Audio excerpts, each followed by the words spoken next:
Écoute,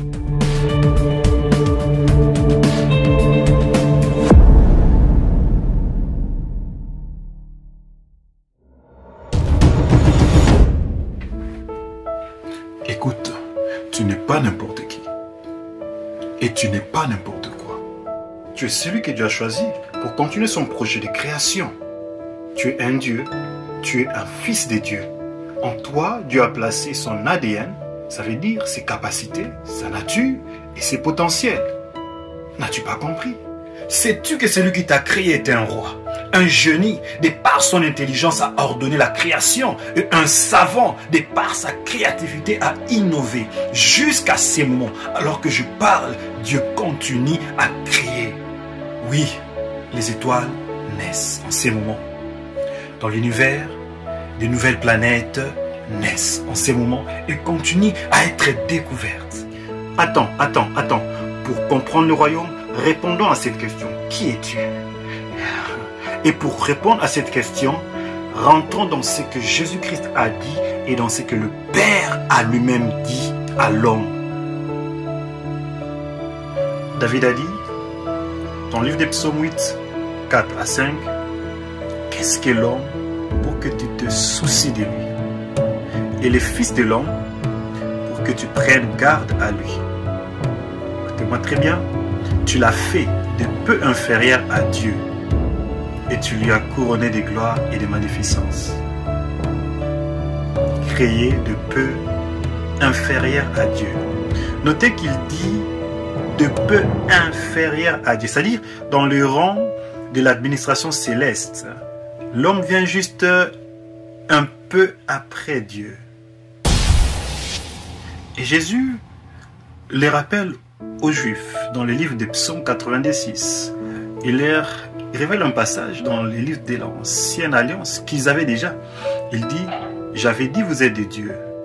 Vous êtes tous de fils du Très-Haut. Cependant, vous mourrez comme des hommes. Tomberez comme un prince quelconque. » C'est Psaume 86. Et Jésus prend ces morceaux pour leur dire, « N'est-il pas écrit dans votre livre de la loi que vous êtes des dieux ?» Qu'est-ce que Jésus voulait dire à ces hommes? Malheureusement, ils n'ont pas compris.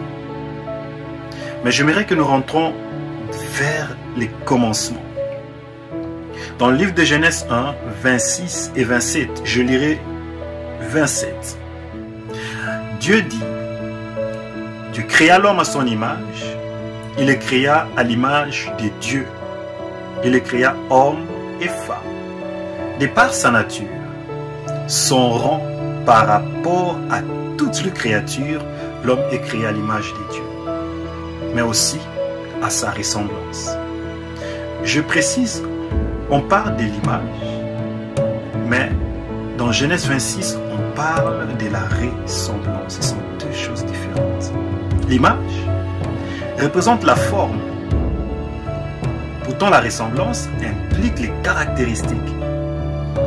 L'image représente l'apparence. Pourtant, la ressemblance implique les attributs. L'homme est esprit comme Dieu, possédant une âme qui est la vie venant de Dieu et vivant dans un corps. En effet, dès le départ, étant créé comme Dieu, l'homme était parfait, pur, capable d'accéder à la présence de Dieu.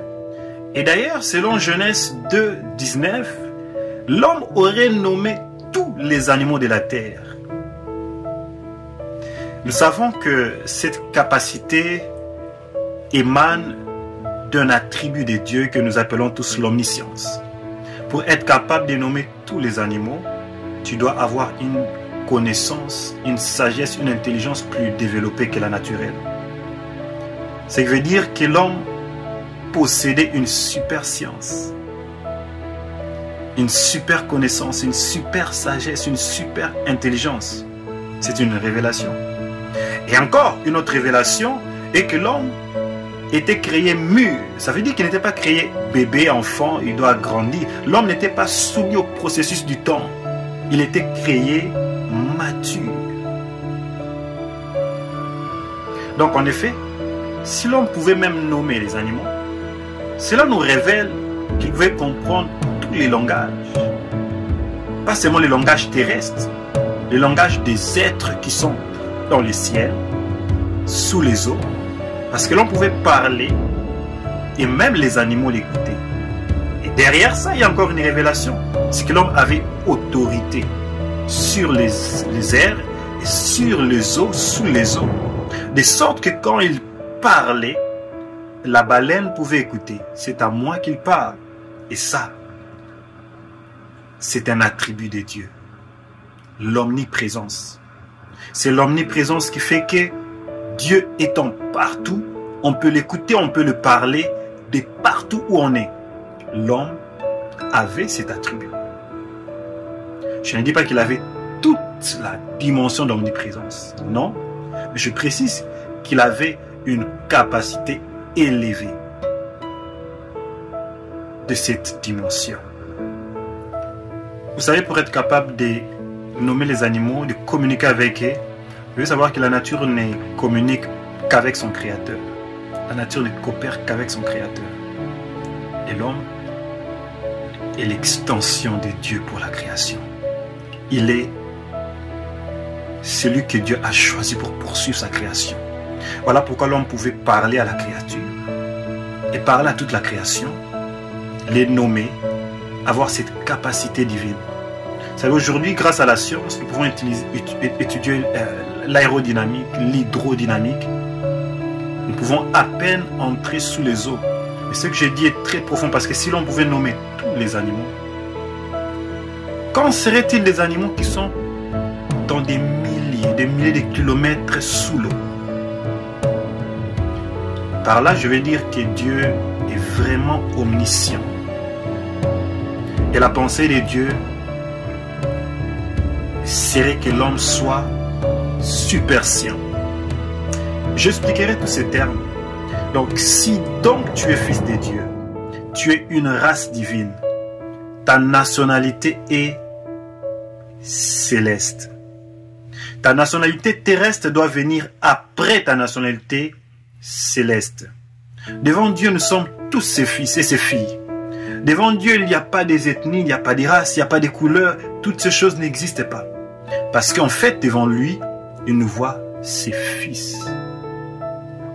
Et si notre source est Dieu, et si c'est de lui que nous venons, c'est que nous avons une famille. C'est que nous avons un pays d'origine. C'est que nous avons un peuple, une communauté, un royaume d'où nous venons. Et c'est ce que je désire que nous puissions rechercher ensemble. Alors, encore une question. D'où viens-tu? Quelles sont tes origines? Je répondrai à cette question dans la vidéo qui vient. Et je crois que par la grâce de Dieu et la sagesse divine, j'expliquerai avec des termes scientifiques et spirituels pour que tout le monde puisse comprendre, que tu sois un athée, que tu sois un chrétien, que tu sois un religieux, que tu sois un professeur, un docteur, selon la science que tu as utilisée. Je veux que tu découvres la sagesse infinie de Dieu. Retrouvons-nous dans notre prochaine vidéo. Que Dieu vous bénisse.